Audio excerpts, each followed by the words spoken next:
Good morning, I'm Claire Murphy. Welcome to the Solo Bureau. Today, I'm going to hit you with some good news. With someone who not only knows her stuff, she's made good news her entire business model after her house literally fell down around her and she had to reassess what was important to her in life. She has some info on Men's Mental Health Month and DVDs. Yes, we're going back to PS times. That's pre-streaming time. Firstly, though, it is Wednesday, June 10th, and here's what's been happening in your world while you've been sleeping.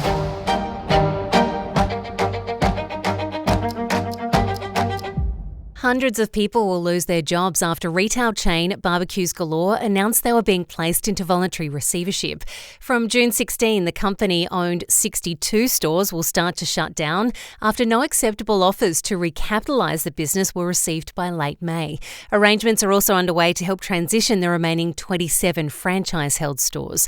The retailer's closure means 500 staff will be made redundant. The receiver's saying that all employees will be paid their full accrued redundancies and termination payments. If you are one of those 500, please go back and listen to yesterday's episode.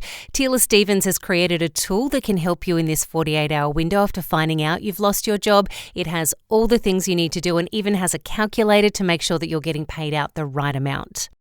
It's Men's Mental Health Month, and new research is warning that young tradies are substantially more likely to end their own lives than other employed men. A new study done by researchers from RMIT, Deakin University and the University of Melbourne found that young male construction workers have an elevated suicide risk. The data showing workers aged 25 to 34 were most at risk, with around 35 deaths per 100,000. New South Wales has the highest number of workers and therefore the highest number of deaths at 1,176 in the last 19 years, followed by Tasmania with 124. The reason for the elevated risk includes workplace bullying, long hours, financial pressures and isolation, with calls to include more mental health awareness and psychological safety into workplace training. US President Donald Trump has made history becoming the first sitting president to attend an NBA Finals game, but his presence wasn't welcomed by everyone. Trump's attendance at Game 3 between the New York Knicks and the San Antonio Spurs at Madison Square Garden, the Knicks' first home game final since the late 90s, meant massive increased security that caused major disruptions for fans. Fences were erected around the garden and the Secret Service shut down 10 square blocks around the venue, stopping the traditional gathering of Knicks fans outside during the game. Then, while sitting next to Knicks owner James Dolan in the crowd, the president appeared to fall asleep, with people including District of New York Representative Alexandria Ocasio-Cortez posting on social media to wake TF up. Even far-right political commentator Ann Coulter called the president's decision to attend the game as selfish and narcissistic. A White House spokesperson said that the president watched every moment of the game and that anyone who claimed he was asleep is either lying or has severe brain damage. AFL great Neil Daniher will be farewelled at a state funeral held at the MCG today. Prime Minister Anthony Albanese will lead the tributes to the man who, after playing 82 VFL-AFL games for Essendon and coached 223 games at the helm of the Melbourne Football Club, became the face and voice of the fight against motor neurone disease. It would eventually steal his voice and leave him in a wheelchair. Daniher died at home on May 25, aged 65. He'd been diagnosed with MND back in 2013, using his position to create the Big Freeze event to raise money and awareness for research into a cure. His charity, Fight MND, has so far committed more than $141 million to the cause. The son of Hollywood director Rob Reiner, who's been accused of his murder, has asked for unpaid money from his parents' trust set up for him to pay to defend the charges against him. The 32-year-old has been accused of taking the lives of both his father, Rob, who directed movies like When Harry Met Sally and Stand By Me, and his mother, photographer and producer Michelle Singer Reiner, who were both stabbed to death in their home in LA in December last year.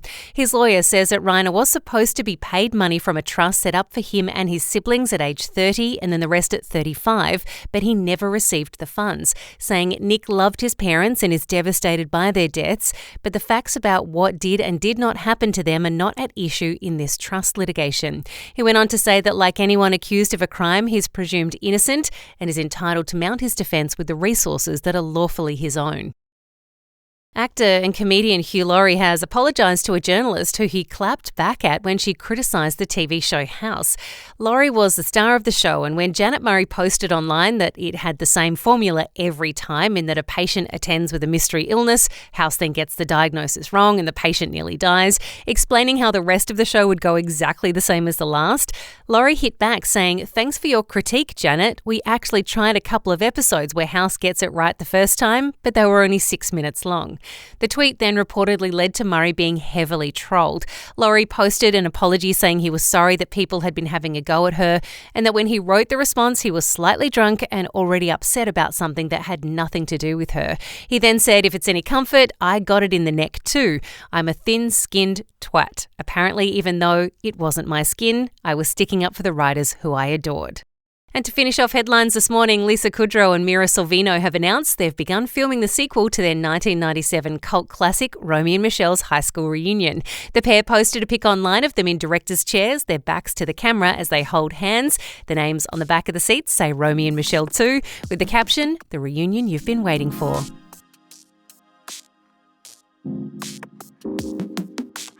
Okay, headliners, if you're off now, have a top stay, but don't forget to join the Solo Bureau Substack community. It's where we can come together and discuss the stories of the day, or you can offer up stories that might be happening in your neighbourhood too, or just, I don't know, tell me what's going on in your life. I'm doing this solo, remember, so I will need you all to keep me connected to actual human beings.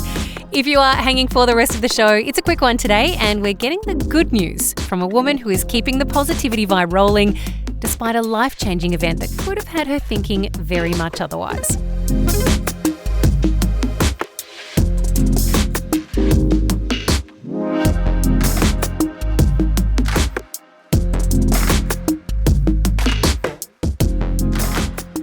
Laura Jekyll is the founder of The Good News Hunter. It's an Instagram account that shares kindness, joy and community with a focus on the Hunter Valley, Newcastle in particular. But she has agreed to be our good news correspondent and spread the joy beyond the Hunter Valley. Laura, welcome to the Solo Bureau. Oh my gosh, thank you so much for having me, Claire. I just wanted to get people to understand who you are to start with. This is your first appearance. So could you just let us know what made you actually start the Good News Hunter? Okay, couple of reasons. So last year I had a personally quite terrible year and became something of the subject of bad news. We lost our home in a local landslip that happened here in Newcastle, and it was a pretty devastating event. We had to get out of our home in an hour. The police knocked on the front door. It was really difficult. We've got 2 children, and that's it. We'll never go home again. It's being scheduled for demolition. It was one of 16 homes. So it was this really significant moment in my life. And I sort of realized how awful it was being part of this bad news cycle. And I wanted to do something positive because I was really surrounded as well by beautiful people in the community who would look after me and would come up to me and ask me how I was going. And I felt very lifted by that. And I thought, well, wouldn't it be nice to do something to put back to the community and shine a light on the good things and the beautiful people that live here in the Hunter? So that is kind of where it stemmed from. And having a background in digital media was helpful too. Let's give people some perspective here. You said you had an hour to get out of your house. What actually was happening on the site? What could you take with you? Were you allowed to go back and retrieve your belongings? What has that process been like for you? Oh my gosh. So, yeah, we knew there was something happening up the road. The SES had been called by our neighbours. And what happens with the landslip is it's not like a kind of volcano eruption or something that happens very quickly. It can happen quite slowly. So we didn't know we had big rains here in Newcastle. We knew it had been very wet and that there'd been a problem further up the street from us where the back of a house had kind of fallen away. But we're talking maybe 3 or 4 houses away from us, and we were very concerned about our neighbours. And then it wasn't until later that afternoon on a Friday that the police knocked on the door and said, "We're concerned that this landslip is going to spread, so you need to get out. You've got an hour." And it was shock, really, that first initial moment. So we had to run around the house thinking we were just going to be out for a couple of weeks, maybe. They couldn't tell us much. So we packed, weekend bags, went and stayed with my mother-in-law who lives here in Newcastle. And as the time went on, and it was clear that with a landslip, it's slow, but it's dangerous. And the land was unstable. So we weren't allowed back into our home unless under supervision. So we had a couple more moments 20 minutes to come back in and get other essentials, passports, things like that the following week. And then it was a wait and see. So, we moved into essentially like a holiday Airbnb for a bit. And it's just been a really big year of the unknown. It's still going. The home is still fenced off by council. It's a danger site. And it's been a journey. We've had lootings, we've had squatters living in it. It's really been very sad to watch our beautiful family home that we lived in for 11 years just kind of crumble in front of our eyes. And like I said, we're one of 16 families. So it's not just us, it's quite a large community of people. It's Australia's largest ever suburban landslip, to my understanding. We're now working with state government and federal government and hoping that they'll be able to rectify the site and allow us to kind of move on. In the same way the people of Lismore were given buyback grants, that's sort of what we're holding out for. We're just waiting to hear currently. So you take this absolutely terrible moment in your life and you turn this into a force for good and for positivity, and you have graciously agreed to share that with the Solo Bureau audience, of which we are eternally grateful. So, shall we begin? Let's share some good news today, Laura. Tell us something. Oh, yes. Well, love good news. It really does floats my boat personally, but I do love speaking with people in the community. And this weekend I spoke to beautiful Ethan Comerford from Bathurst. Him and his brother Austin and a friend Isaac just ran 355 kilometres from Bathurst to Newcastle. And they were raising money for the Black Dog Institute, which is really relevant being that it's Men's Mental Health Month. And unfortunately, Ethan lost his best friend to suicide a couple of years ago, and that really inspired him to want to do something good as well. So turning, a terrible, tragic moment in his life into raising money. And I think when he sort of started training, they were doing 100 Ks a week to get their, legs and get the length of time and distance into their bodies and train for this event. They thought they might raise a few thousand. And they've gone above and beyond that. I think people have really got on board with these three young guys running for 6 days straight from Bathurst, to the coast. They arrived in Newcastle late afternoon on Saturday. And I spoke to them on Sunday, and bless Ethan, it was his 22nd birthday. He was at the pub having a beer with mates, watching the footy, and he was so modest about his huge achievement. And I thought, what a legend. So was really, I thought that was just a really beautiful story. I think now more than ever, the focus should be really shifting into the men's mental health space. We're seeing how much it's impacting community. And that means, if men in your life are struggling, it means you, by association, struggle too. So, if we can help uplift the men around us and make sure that they feel connected to community, and doing something like this is such an incredible feat. But it also shows that people genuinely care about what's going on for men's mental health right now. What an amazing achievement. Well done, Ethan. Well done, Ethan. And I think just he was sort of saying not only were they keen to raise money, but just keen to raise that awareness. And men like him, he said, don't often talk about their issues. And he wanted to kind of start those conversations. And I really think that that's what they're doing, these young guys just out there raising funds, but also raising awareness and having important conversations with each other, whether that's side by side when they're out running or at the pub having a beer. It's just so important. And I take my hat off to them. Yeah, I was really heartened not long ago, Laura, when I was out at a restaurant and I could hear a bunch of younger guys at a table not far from me actually talking about feelings.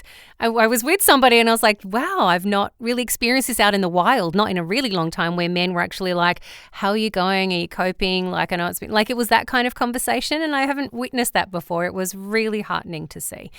Okay, now you do have some more news for us, and this is something that is absolutely dear to my heart. There seems to be a bit of an analog shift happening right now. Oh, yes. I love this too. As, a Gen Xer who grew up with VHS and then DVDs. It's so, I have found it kind of a weird and sad journey to let go of all these physical items, but apparently they are making a comeback. There was a story reported on the ABC again on Sunday about how young people are getting back out there and they're saving Melbourne's very last DVD hire shop. There's still one going in Melbourne, which I think is fantastic. And the owner of the store was saying how, in the past, he really had to, consider closing down, especially during COVID. People were streaming everything. No one wanted physical things anymore. But and his kind of clients were in their 50s and 60s. And now he's seeing these young people in their 20s, even teenagers, coming in with a real interest in film. And renting, but also buying DVDs and CDs. And I just think, fantastic. You can only stream so much, and those costs are expensive. And I think it just shows that we're so human, aren't we? We want to own things. We don't just want to stream things. There's a real human need in wanting to own a piece of history or something that you really love and pop it on your shelf. And I'm all for it. I love it. I think the thing is too, when you physically own it and you know that you can go back to it at any time at your leisure without, the streaming service having removed it from the service, or, now they're charging for it, or, it's just that physical DVD. And you get things like director's commentary sometimes included in it. And if you fall asleep while you're watching it, it doesn't then take you on to the next thing. It will just go back to the menu and replay that same bit of music over and over and over again until you wake up enough to restart it over again. Quite the experience. And I will admit to you, Laura, that underneath my parents' house, in this like little storage space, is a giant plastic tub full of CDs and DVDs that I have been hanging on to since my 20s. I am so with you. I've got exactly the same. And I need to go out and get myself a CD player. I do still have a DVD player, but I want to go and play those old albums. There's something about, isn't there, putting the album in, pressing play. I want to show my kids what it was like to listen from start to finish. It's such a different experience to just streaming a song you're into. And yeah, it does hearten me that the young people are getting into it too. I think it's lovely. I think it's awesome. Welcome back to analog times, friends. It was good from my memory. I mean, it was probably terrible at the time, but who knows? No, it's great. Laura, if people are looking just for some really positive, great news, and you did post this wonderful video of a grandma who was DJing a set in front of a massive crowd, which I'm obsessed with, and I keep going back and playing it over and over and over. If people are looking for you, or maybe they're visiting the Hunter region, or they live there already, how do they find you to get some Good News Hunter? Oh my gosh. So if they could follow me on Instagram, that would be amazing. The Good News Hunter, or one word on Insta. I do sometimes pop up on the Facebook, but yeah, on Instagram is where you can find me as well. So I've got a website, but yeah, come follow, and yeah, send me your stories as well. I'm always interested in finding out good news about good people and events happening in the region, but also nationally and sometimes even internationally. Laura Jekyll, thanks for being the Solo Bureau's Good News correspondent. Oh, anytime, Claire. Thank you for having me.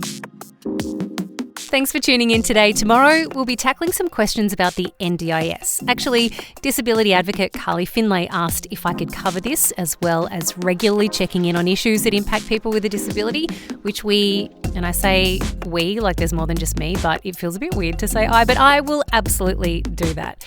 I've also put in a call to Minister Butler's office, still waiting to see if a federal politician will put some faith in this little venture we've got going on here. Wish me luck with that. Remember, get to Substack and subscribe. The link is in the show notes. Keep sending through your story ideas and have a cracking day. See ya.